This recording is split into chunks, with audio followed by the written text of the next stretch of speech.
Hey, I'm Mark. I'm a history teacher gone rogue. Welcome back to our HTGR studios on the campus of Columbia High School. Tonight, we are recapping the regional finals of our Presidential Madness.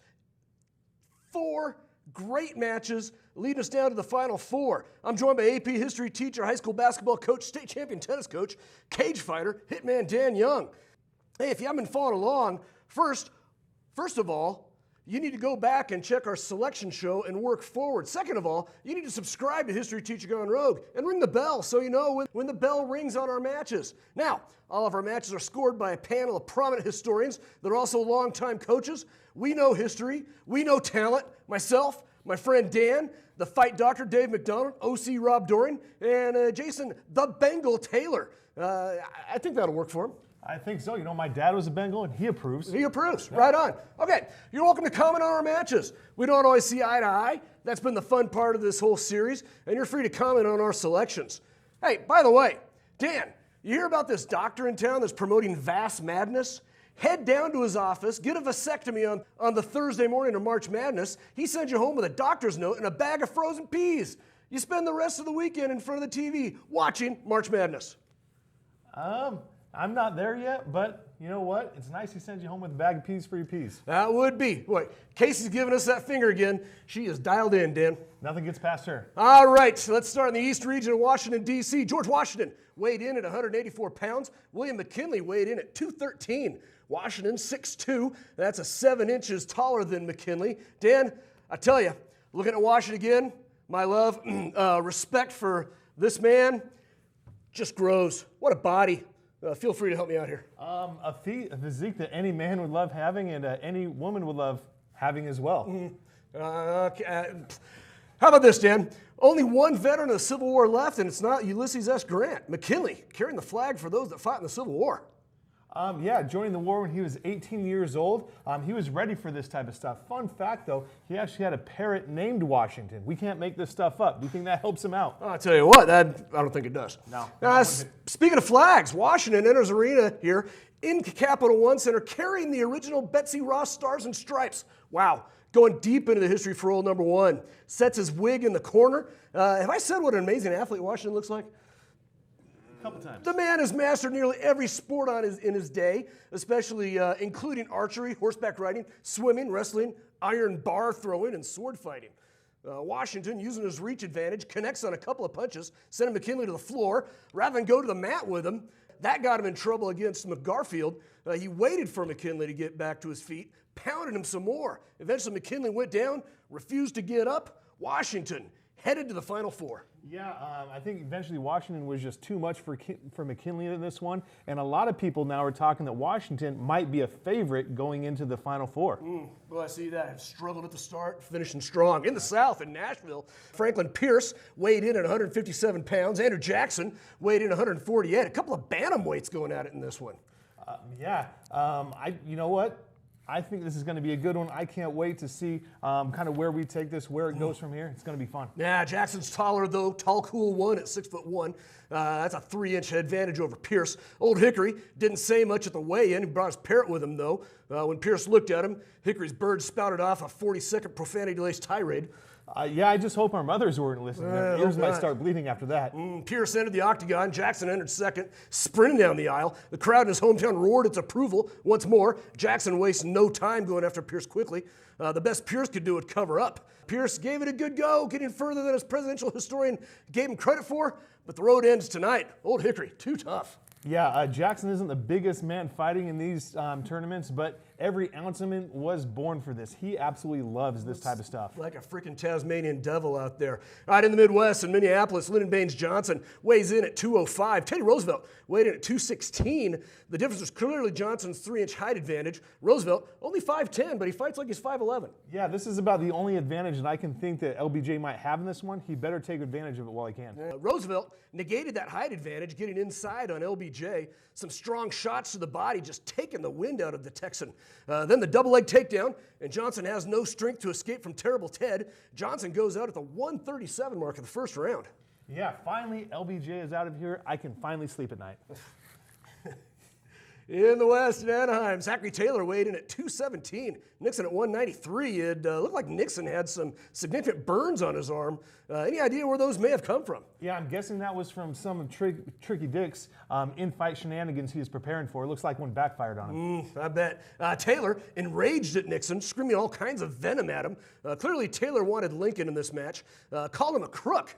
Nixon replied, "I am not a crook." That's when Taylor lunged towards Nixon, had to be restrained. Fireworks, even before we got to the arena.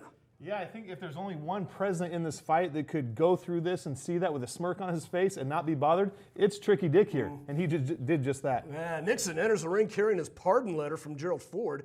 Zachary Taylor comes down the center aisle wearing his ceremonial military sword on his hip. As he gets to the stairs up to the octagon, oh my God! He pulled out the sword and lunged at Nixon. The ref, fortunately, stepped in. Taylor tossed his sword into his corner. We did see Taylor wince and grab his side, perhaps still stinging from that Monroe fight. Yeah, this is the one thing that Taylor probably didn't want Nixon to see. Nixon looked for any little weakness, any advantage to take him over this fight. If he goes after that side, the ring announcer said, "Let's get ready to rumble," and Taylor sprinted toward Nixon. Connecting with his left eye, vicious punch. Left Nixon doubled over. Taylor then dropped an elbow on Nixon's back. Thought I heard something snap as Nixon fell to the mat. Taylor then dropped a knee on Nixon's back again. Nixon tried to crawl to the corner of the ring. Taylor dragged him back into the center, picked him up a la Andre the Giant and hurled him into the side of the cage. Then got Dick in a headlock and drove him face first into the side again. Nixon tried tapping out. Taylor wanted a couple more last parting shots. I swear I thought Taylor was going to try to do to Nixon what that alien did to Billy in Predator. That is physically impossible, so instead he just left Nixon as a bloody mess in the center of the Orange County ring. Taylor marching into the Final Four victorious, just as he marched into Buena Vista. Yeah, quick, violent, and without mercy. This might have been the fight that Taylor needed going into the next round against Teddy, because he's going to need it. He's going to need it. Well, that was pretty unceremonious. 3 winners swept, and the 4th only lost 1 fall. Washington, Jackson, Roosevelt, Taylor, are these fighters so far beyond the other presidents in terms of toughness? That was an amazing night. Yes, I can't wait to see how these 4 prepare for the next fight. I mean, these are 4 giants in their own right and in the octagon. No doubt. All right, looking ahead to the Final Four. Let's look at what these men did to get to the Final Four. Washington, first round bye as the #1 seed, and then defeats Benjamin Harrison, losing 1 fall. I think that just knocked the rust off of him. He then defeated James Garfield in a match that was tougher than it probably should have been, losing 2 falls. He then tonight dispatched William McKinley pretty quickly. Old #1, maybe with the toughest road to the Final Four. Yeah, I think it was pretty tough, but I think he was just sharpening his teeth along the way. He is ready for one championship push here. I hope so. And when you've been dead for 221 years, you're going to stumble a few times. Old #1, he's looked better as the tournament's gone on. Out of the South region, Andrew Jackson got the first round bye as the 7th president, then quickly dispatched Reagan, quickly got rid of Eisenhower, and now quickly dispatches Franklin Pierce. He has not yet lost a fall. No, he hasn't. He's rested and he's ready, which he'll need because he's giving up 4 inches, 35 pounds of Teddy. He's going to have to be ready. Zachary Taylor out of the West region. First round bye as the 12th president, swept Civil War veteran Chester A. Arthur, then beat James Monroe in a true bloodbath. I think Monroe may have hurt him. And tonight, he literally destroyed Richard Nixon. He did. He is the scariest fighter in this tournament, I think. Rules aside, I mean, I'm scared of him, and he's been dead for 170 years. All right, well, I'm going back to that fight with Monroe. I mean, he really didn't need all of his faculties to defeat Richard Nixon tonight, and that's a good thing. I think he's still trying to recover from that fight with James Monroe. In the Midwest region, Teddy Roosevelt, the only competitor in the Final Four that had to come from the first round. He didn't get the bye as the 26th president, but my God, it was like he didn't need one. He took about 90 seconds to get rid of George W. Bush and 45 seconds to get rid of Martin Van Buren. In the Sweet 16, he pummeled John Quincy Adams. It took about 3 minutes, but he lost 1 fall to Lyndon Johnson tonight. Dan, do you think that extra match has taken a toll on Terrible Ted? I don't think so because while he's had an extra match, he's had probably the least amount of ring time going through this. That's true. You are correct. All right, so here it is, the Final Four. And Dan, you have to believe that these are the 4 toughest men that we've had as the presidents of the United States? No doubt about it. We actually might have to reconstruct Mount Rushmore, replacing 2 faces with this Final Four. I was thinking the exact same thing. All right, let's set them up. First match, George Washington, the father of our country, versus Old Hickory, Andrew Jackson. According to the fight doctor, Dave McDonald, this is a fantastic matchup. I am going to go with George Washington, though, for 2 reasons. First, I think if there's a weapon involved, a pistol, knives, sabers, then it might be a draw. The edge might go slightly to Jackson. Second, where wrestling and boxing really matter, never underestimate the importance of mass in the octagon. Absolutely. I agree with the fight doctor on this one. Mass in the octagon is going to be the deciding factor. I don't know. Even without weapons, I'm going to go with Jackson. In 3 matches, Washington's gone down 3 times. Old Hickory hasn't even been close to being knocked down. In the Revolutionary War, Washington fought not to lose.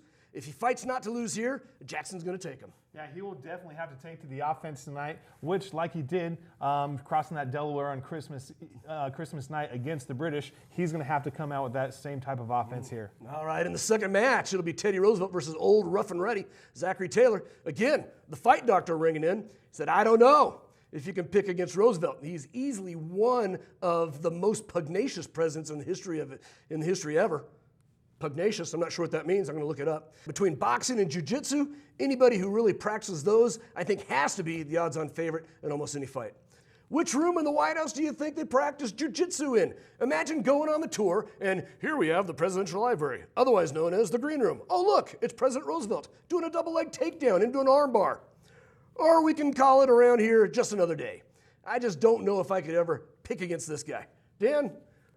Yeah, Taylor, he's my guy. I like him. I think if there's one guy that's going to be able to produce an upset, I think it's Taylor. And maybe ironically, last night I had a dream I was in a casino hitting it big in the on the roulette table. Maybe that's my sign to go all in on Taylor. He's going to get the upset. All in on Taylor. So good, so good, so good. Both these matches are going to be awesome. Again, can't wait. We will see you at Madison Square Garden later this week. I'm Mark Haggard. He's Dan Young. We're history teachers, and we've gone rogue.